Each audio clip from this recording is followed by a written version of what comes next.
might seem crazy what I'm about to say. Sunshine, she's here. Thank you very much. Thank you for that wonderful introduction. You know, it's really fun for me to be with you here today. I've been here all day, and I've been very touched and really overwhelmed by the big heart that you have at Tesco. And you know, as I present in a lot of different venues, in a lot of different countries, literally all around the world, I've sat in your seat, and I've asked myself, when this guy comes on the stage, what's in it for me? You know, how's this going to make me and my team a little better? Well, I've come to the conclusion that the quality of any presentation is directly proportionate to the volume of applause that welcomes the speaker to the stage.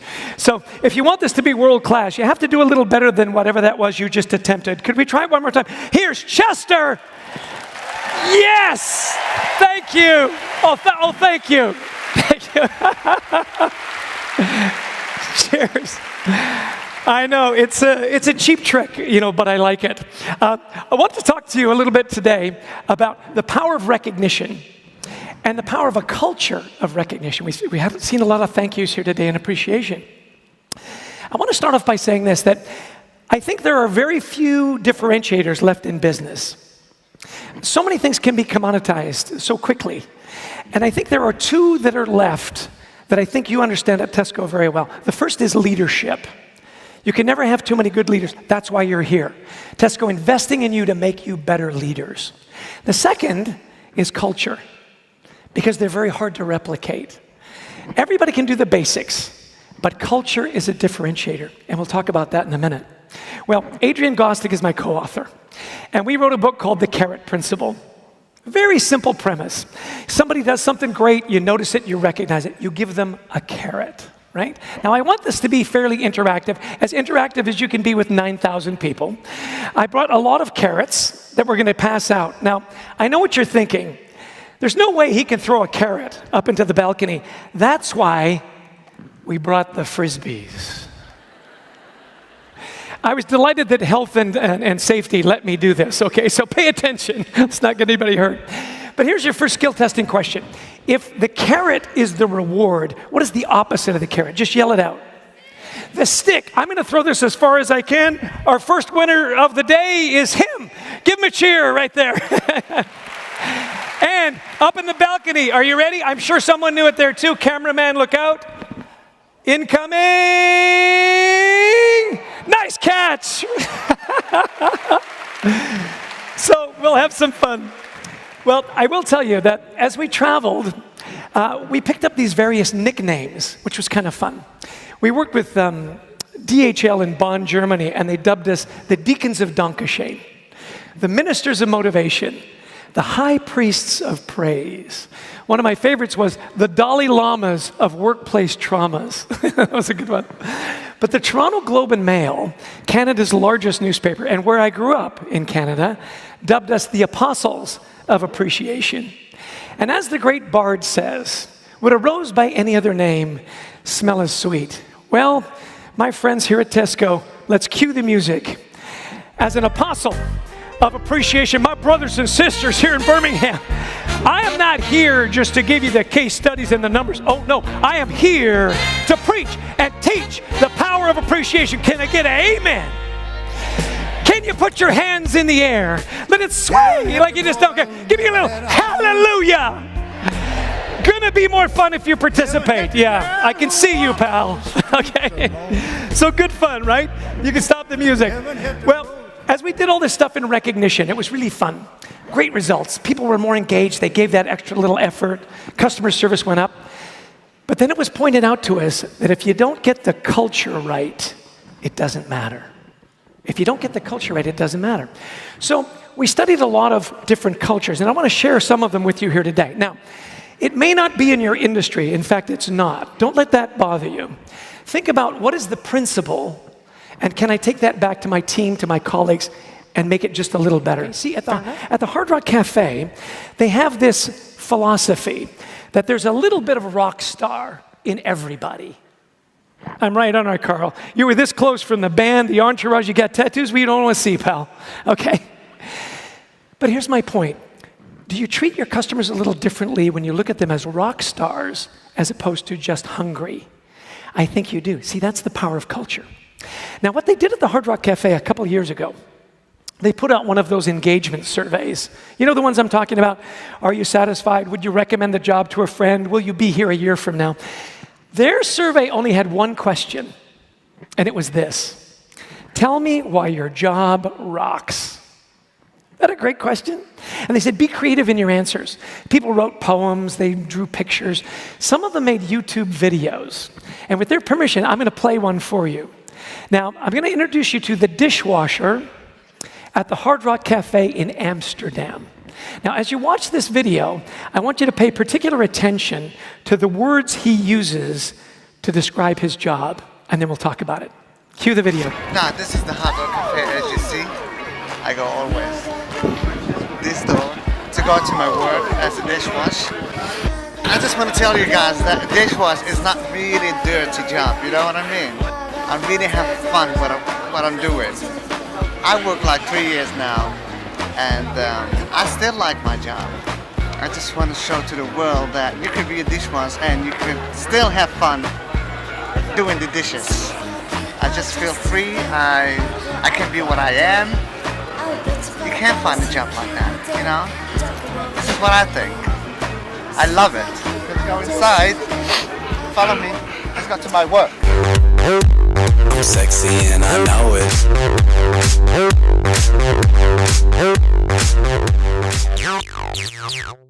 Give it up for the dishwasher. How great is that guy? Okay, so what were the words he used to describe his job? What did he say? Free. Isn't that, who said that? I've got it. Oh, in the back. Oh, I love that you're far away. Here we go. Incoming. Hopefully it gets to you. Oh! I'm out. It'll never get better than that. No, free. Free to be what? Free to be himself. Not many of us want to be the world's greatest dishwasher, but it works for him. He said fun. Did you hear that? Do you think you'd give a little bit of extra effort when you have a good laugh, somebody at work? Absolutely. And then he used the L word. What did he say? I love my job. Like you love your job, I can tell. Yeah. And see, what was really interesting to us is we found that in every high-performance culture, there was an emotional attachment to work. Not just what you did and how you did it, but why. I loved when you talked about your charities, about helping, the store that was flooded, about helping get food out to different people and assisting Down syndrome kids. See, that's the why. And when you get that emotional engagement, things get really good really fast. Well, we use a lot of music when we teach and when we speak, because I think music is a real emotional engager. How many of you listen to a lot of music? Like in your cars, when you're working out, right? Have you ever had this experience where a song will come on and it takes you to a specific place and time? Isn't that remarkable? Takes you back to, when you're in high school or college, your first love, your first kiss, when the divorce was final, those seminal moments. So we're going to play Name That Tune. We're going to play 3 songs and we're going to talk about the business principle. You guys with me? Can I get a yeah? Okay, here we go. Can you name this tune? Cue the music. Hard Day's Night. There we go. Incoming. And I'm sure you got one there too, pal. There we go. Oh, and let's see. You can stop the music. We got a winner. I think up over here. I think this is going to work. Incoming. Who's going to get? Oh, didn't even move. Good for you, pal. Hard Day's Night. As leaders, I'm telling you, if you don't get the culture right, if you don't appreciate your people, it's a hard day's night for everybody that works for you. You understand that? Cue the next song. Here we go. That's what friends are for. I love it. Where are you? Give me a target. Who is that guy? Okay, incoming. Make sure he gets it. Pass it up. Oh, teamwork right there. Great. In every high-performance employee, they had a best friend at work. Isn't that interesting? Not just a colleague, but a best friend. That was engagement. Here's the last song. I'll bet you can name this in one note. Cue the music. I'm a believer. Here we go. in the back row. I'm a believer. See, we thought long and hard about the subtitle of our book, that it would be How the Best Organizations Create a Culture of Belief that Drives Big Results. And that was that sense of belief. I love this definition of a good culture. A place where I believe what I do matters and it makes a difference. And when I make a difference, somebody noticed it and celebrated it. Make sense? Well, we wrote this book called All In. Really kind of interesting. We introduced it with a story about a historical figure. He was really kind of interesting. His name, the Great Blondin. Now, I doubt, Philip, you've ever heard of the Great Blondin. Am I right on that? Okay, too young, okay. So from the guesses on the board, who do you think the Great Blondin is? Is it Reese Witherspoon, Pamela Anderson, Marilyn Monroe, a French tightrope walker, or a tight French rope walker? What would be your guess? D. D, a French tightrope. Congratulations, you win the book. Give him a round of applause, yeah. So his real name is Jean-Francois Gravelet, and he grew up in the circus tents of Europe. Well, he decided to do a tour of America.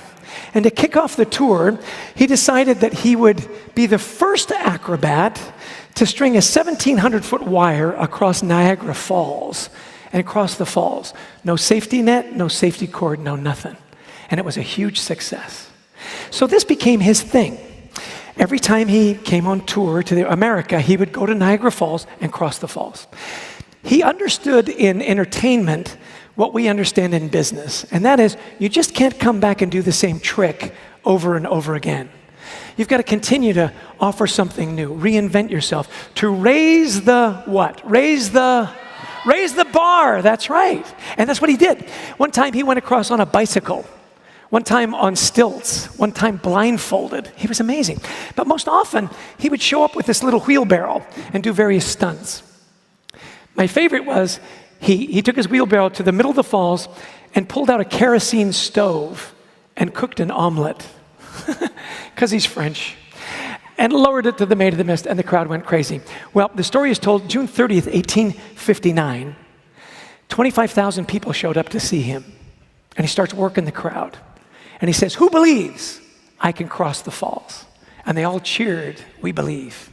And then he said, "Who believes I can cross the falls with my little wheelbarrow?" And again, they all cheered, "We believe." And then he asked the all-important question. He says, "Well, if you all believe, which one of you will get in the wheelbarrow?" And a hush fell over the crowd. Break eye contact, tie your shoe. Finally, a gentleman in the back waved his silk top hat. He says, "I'll get in." It was his best friend and his manager, Harry Colcourt. And he said, "Harry, I appreciate you volunteering, but I wanted to prove a point, right? It's easy to say you're going to do it, but will you actually get in the wheelbarrow?" Here are the two questions I have for you this afternoon. As leaders, are you all in? And then, is your team all in? Because if you can't answer yes to the first question, you'll never get a yes to the second question. And what's your brand as a leader? Are you engaged? Are you transparent? Are you doing your bit for the community and for your colleagues? What is your leadership brand? Well, we talk about being engaged, enabled, and energized. What does it mean to be engaged? Well, I think the definition is fairly simple. It's discretionary effort. Engaged employees give you just a little more. Kind of plays in with your theme pretty well, doesn't it? Well, when we talk about appreciation, a lot of times people say, well, that's the soft stuff. I've got hard things to do. Let me check the boxes. Let me hit the numbers. I'm here to tell you, as leaders, if you get the soft stuff right, the hard stuff gets easier. And let me prove it to you. And by the way, I'm not going to tell you anything that you don't already know or don't already think you should be doing. It's the stuff your mom taught you when you were 5 years old. What did your mom say? Remember to say, please and thank you. Leave the place a little better than you found. Don't bite. You know, stuff like that. 4 things I want you to take away.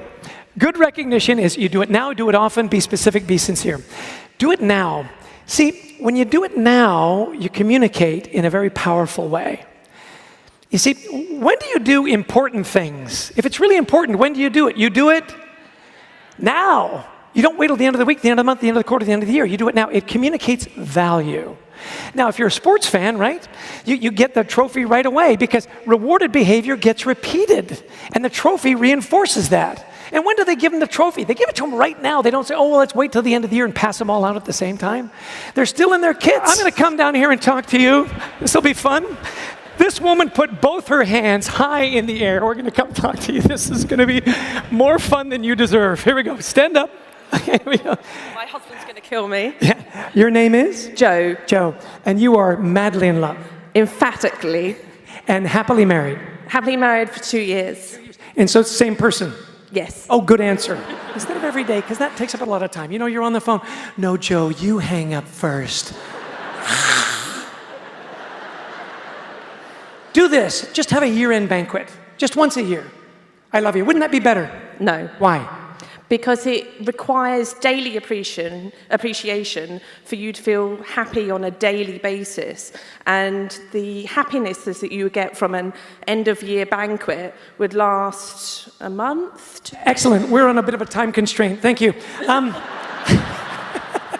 That's wonderful. And do you like hearing it? Yes. Often? Yes. Because you're high maintenance? Yes. Yes. Okay. I was just saying what they were thinking. Yeah. No, and you really can't hear it too much, can you? Not really, no. As long as it's sincere. Yes, good point. You see, I love you in your personal life translates to thank you in the workplace. It's really that simple. Now, pay attention, pal. It's I love you in your personal life. It's just thank you in the work. Don't get that mixed up. It can cause HR all kind of problems. Oh, do a little something extra, a little more every day. See how it works? That little extra something is what makes all the difference. And I love that you understand that. Well, have some fun. Next time one of your employees does something great, a colleague, really something outstanding, don't just say, hey, great job. I want you to go up to them and I want you to say, you know what? That was But remember, you are the owner of the culture. And you as leaders set the parameter. If you want your colleagues to do a little something extra every day, you've got to do it. If you want them to be involved in the community, you've got to show up. If you want to care about their families, you've got to ask, right? That a little better every day. It's the little things that come for big results, and I love that you get that. Well, we talked about a lot of things. Don't try to do everything. Pick 2 or 3 things. You know, get involved in your colleagues' personal lives. Maybe you send a little flowers, or you do it immediately. You take a little note. You call them out, right? I love that when people see the logo Tesco, at least I would hope that they would think of a story behind that logo. The story of the charity, the story of the flood, the story of the flowers, because that's what Tesco is, and that's the heart of Tesco. I want to share this with you. We do all this research, we write all these books and stuff, and we can prove it to you that if you do these things, business gets easier, people are more engaged, you create a great culture. But don't leave it at work. You know, when was the last time you wrote a love letter to yourself? Well, you probably do it once a day, you don't count, but my point is a little note in their backpack saying, you know, thank you to a minister or a friend. You know, it's tough out there. Everybody needs a little encouragement. You know, you'll leave this wonderful conference and you'll show up at your stores and your locations and, you know, your colleagues will join you. And you know what you don't know? You don't know what they just came from. You don't know if they've had bad news or an argument or a tragedy. Here's what you do know, is that the time they spend with you, wearing that wonderful Tesco logo, can be the best 8 hours of their day. That they believe what they do matters, that they make a difference, and when they made a difference, you noticed it and you celebrated it. Who wouldn't want to work there?